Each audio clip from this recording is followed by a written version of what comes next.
নির্বাচিত সংসদ ছাড়া সংবিধান সংশোধন সম্ভব না বলছেন গয়েশ্বরচন্দ্র রায়। জানাবো ফখরুলের শান্ত বার্তা, ইশরাকের আলটিমেটাম, বিএনপির রাজপথে কৌশল বদল। এদিকে মমতাজের বাড়ি থেকে 900 কোটি টাকার উদ্ধারের বিষয়ে জানা গেল। এবং সর্বশেষ জানাবো বৈষম্য বিরোধী কর্মচারী ঐক্য ফোরাম, নির্বাচন কমিশন নয় উপদেষ্টা পরিষদ পুনর্গঠন জরুরি। এতক্ষণ শুনছিলেন সংবাদ শিরোনাম, এবারে বিস্তারিত। তবে তার আগে অনুরোধ থাকবে আমাদের চ্যানেলটি সাবস্ক্রাইব করে বেল আইকনটি ক্লিক করুন। নির্বাচিত সংসদ ছাড়া সংবিধান সংশোধন সম্ভব না বলছেন গয়েশ্বরচন্দ্র রায়। বিএনপির জাতীয় স্থায়ী কমিটির সদস্য গয়েশ্বরচন্দ্র রায় বলেছেন, নির্বাচিত জাতীয় সংসদ ছাড়া সংবিধান সংশোধন করা সম্ভব না। সংবিধানের জনবিরোধী ধারা নির্বাচিত সংসদের মাধ্যমে সংশোধন করতে হবে। তিনি বলেন, দেশের মানুষ গণতন্ত্র চায়, তারা কথা বলতে চায়। সুতরাং একটি সুষ্ঠু গণতান্ত্রিক অবাধ নির্বাচন সমস্যার সমাধান করতে পারবে। গণতান্ত্রিক ধারাই সব সংস্কার কাজ করতে পারবে। নির্বাচনের মাধ্যমে যে সংসদ হবে তারাই ইউনূসের সংস্কার প্রস্তাব বাস্তবায়ন করবে। গয়েশ্বরচন্দ্র রায় বলেন, ফ্যাসিবাদের বিরুদ্ধে যেমন ঐক্যবদ্ধ ছিলাম তেমনটি এখন নেই। কেউ বলছে সংস্কার, কেউ বলছে জাতীয় নির্বাচনের আগে স্থানীয় নির্বাচন। আগামী নির্বাচনের আগে আমাদের কঠিন সময় পার করতে হবে। সদস্যপদ সংগ্রহ ও নবায়নের মাধ্যমে এই কার্যক্রম এগিয়ে নিতে হবে। সীমান্তে মানবিক করিডোর দেওয়ার মাধ্যমে অস্ত্র চালানের রুট হবে মন্তব্য করে এই নেতা বলেন, করিডোরের মাধ্যমে অস্ত্র যাবে, আরাকান আর্মিরা শক্তিশালী হবে, আমাদের স্বাধীনতা হুমকিতে পড়বে। হাসিনার সময় তো এমন করিডোরের কথা আসেনি, তাহলে সংশয় আছে। তবে আমরা সন্দেহ করতে চাই না। বিএনপি জাতীয় স্থায়ী কমিটির এই সদস্য বলেন, আমরা এই সরকারের বিরুদ্ধে আন্দোলন করতে চাই না। নির্বাচনের কথা বললে তারা সময় লাগবে বলছে। কত সময় লাগবে? জুন না ডিসেম্বর? পরিষ্কার করে বলুন। ক্ষমতার মালিক জনগণ। জনগণ কাকে ক্ষমতায় বসাবে জানি না। ডক্টর ইউনূস, আপনার চালাকি সবাই বোঝে, আপনি বোঝেন না। ফখরুলের শান্ত বার্তা, ইশরাকের আলটিমেটাম, বিএনপির রাজপথে কৌশল বদল। বাংলাদেশের রাজনীতির চলমান নাটকীয়তার একদিকে আদালতের রায়ে বিএনপির সাময়িক স্বস্তি, অন্যদিকে রাজপথে ফের সক্রিয় হবার আলটিমেটাম। এই দ্বৈত বাস্তবতা যেন দলটির বর্তমান রাজনৈতিক কৌশলেরই বহিঃপ্রকাশ। অন্যদিকে একই দিন দুপুর 2:15টার দিকে ইশরাক হোসেন নিজেও ফেসবুকে এক পোস্টে দুই উপদেষ্টা পদত্যাগ না করা পর্যন্ত আন্দোলনকারীদের রাস্তায় থাকার আহ্বান জানান। পোস্টে তিনি লেখেন, রাস্তা তো ছাড়বেন না, আরও বিস্তৃত করতে হবে। ইশরাকের আহ্বানে বিকেল 5:15 পর্যন্ত সড়কে অবস্থান করে থাকেন তার সমর্থকরা। তারাও দুই উপদেষ্টা আসিফ মাহমুদ, সজীব ভুঁইয়া ও মাহফুজ আলমের পদত্যাগের দাবিতে সামনে এনেছেন। তবে সবশেষ বিকেল 5:30টায় কাকরাইল মোড়ে দাঁড়িয়ে ভিন্ন সুরে কথা বলেন তরুণ নেতা ইশরাক হোসেন। তিনি বলেন, 48 ঘন্টা সময় দিচ্ছি, এরপর আমরা রাজপথে নামব। এর পাশাপাশি ছাত্র রাজনীতির নামে প্রশাসন নিরপেক্ষতা হারিয়েছে বলেও অভিযোগ তোলেন তিনি।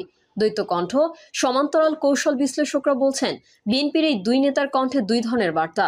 একটি আন্তর্জাতিক মহলের উদ্দেশ্যে, আরেকটি অভ্যন্তরীণ রাজনীতির প্রেক্ষাপটে। রাজনীতি বিশ্লেষক মহিউদ্দিন খান মোহন জাগো নিউজকে বলেন, ফখরুলের শান্ত বার্তা আন্তর্জাতিক ও কূটনৈতিক পরিমণ্ডলে একটি দায়িত্বশীল দল হিসেবে বিএনপির অবস্থান তুলে ধরে। অন্যদিকে ইশরাকের আলটিমেটাম রাজপথে চাপ তৈরির চেষ্টা। এটি একটি দ্বৈত কৌশল যা সচেতনভাবে নেওয়া হয়েছে। তিনি আরও বলেন, চট্টগ্রামে যদি ডক্টর শাহাদতকে মেয়র হিসেবে দায়িত্ব দেওয়া যায় তাহলে ইশরাককে কেন নয়? চট্টগ্রাম প্রধান উপদেষ্টার শহর, এই কারণে সেখানে তার পছন্দের লোক বসানো হয়েছে, কিন্তু ঢাকায় তাকে বসানো হচ্ছে না। এটা এক ধরনের রাজনৈতিক বৈষম্য। সরকারের এই দ্বৈত আচরণে আন্দোলনকে যৌক্তিকতা দিচ্ছে। জনতার কাছে ক্ষমার বার্তা। ইশরাক তার বক্তব্যে জনগণের কাছে ক্ষমা চেয়েছেন। এটি একটি বিরল ঘটনা। এর মাধ্যমে আন্দোলনকেও জনবান্ধবভাবে উপস্থাপন করার কৌশল লক্ষ্য করা যায়। তিনি বলেছেন, আমরা আন্দোলনে আছি, জনগণের কষ্টের কথা মাথায় রেখেই আজ একদিনের জন্য কর্মসূচি স্থগিত করেছি। আদালত ও আইনের প্রতি সম্মান। বিএনপির স্থায়ী কমিটির সদস্য খন্দকার ডক্টর মোশাররফ হোসেন বলেন, ঢাকা দক্ষিণ সিটি কর্পোরেশনের মেয়র সংক্রান্ত বিষয়ে আদালতের রায় অনুযায়ী গ্যাজেট নোটিফিকেশনের করায় নির্বাচন কমিশনকে অন্যায় ও অযৌক্তিকভাবে প্রশ্নবিদ্ধ করা হচ্ছে। আইনের শাসন প্রতিষ্ঠার জন্যই দেশের জনগণ রক্ত দিয়ে গণ অভ্যুত্থান করেছে। সুতরাং আমাদের আইনের শাসন প্রতিষ্ঠার দৃঢ় সংকল্পবদ্ধ থাকতে হবে। আমরা আশা করব নির্বাচনী ট্রাইব্যুনাল এবং উচ্চ আদালতের রায়ের প্রতি সম্মান প্রদর্শন করে শিগগিরই সরকার ঢাকা দক্ষিণ সিটি কর্পোরেশনের মেয়র হিসেবে জনাব ইশরাক হোসেনের শপথ গ্রহণের ব্যবস্থা নেবে। আন্দোলন সমর্থকদের দৃঢ়তা। ইশরাকের আন্দোলনের সমর্থনে সক্রিয় কর্মী মাহফুজ কবির মুক্তা জাগো নিউজকে বলেন, আমাদের আন্দোলন চলমান রয়েছে। আমরা 48 ঘন্টার আলটিমেটাম দিয়েছি। 48 ঘন্টার মধ্যে যদি দুই উপদেষ্টা পদত্যাগ না করেন তাহলে নতুন কর্মসূচি ঘোষণা হবে। মহাসচিব যে কথাটি বলেছেন সেটি দলের সিদ্ধান্ত, আর দলের সিদ্ধান্ত অনুযায়ী আমরা আন্দোলন ঘোষণা করেছি।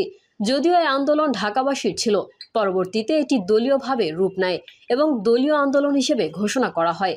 মাননীয় মহাসচিব জনগণের ভোগান্তির বিষয়ে যেই বার্তা দিয়েছেন সেটি দলের সিদ্ধান্ত এবং আজকের আন্দোলনের আলটিমেটাম সেটাও দলের সিদ্ধান্ত। এই আলটিমেটামের আগাম খবরটি মহাসচিব দিয়েছেন এবং পরবর্তীতে আন্দোলনের মাঠে ইঞ্জিনিয়ার হোসেন আন্দোলন স্থগিত ঘোষণা করেছেন। আমরা সরকারকে 48 ঘন্টার সময় বেঁধে দিয়েছি। এই সময়ের মধ্যে আমাদের যে মূল দাবি, মেয়র হিসেবে ইঞ্জিনিয়ার ইশরাককে শপথ পড়ানো এবং দুই উপদেষ্টার পদত্যাগ, এই দাবি পূরণ না হলে পরবর্তীতে দলীয়ভাবে নতুন কর্মসূচি ঘোষণা হবে। অতএব আন্দোলন বন্ধ হয়ে যায়নি, এটি নতুন মাত্রা পাবে। মমতাজের বাড়ি থেকে 900 কোটি টাকা উদ্ধারের বিষয়ে যা জানা গেল। বৈষম্য বিরোধী ছাত্র আন্দোলনের সময় সংগঠিত একটি হত্যা মামলায় গত 12 মে সাবেক সংসদ সদস্য ও কণ্ঠশিল্পী মমতাজ বেগমকে গ্রেফতার করা হয়। 4 দিনের রিমান্ড শেষে গত 17 মে আদালত তাকে কারাগারে পাঠানোর নির্দেশ দেন।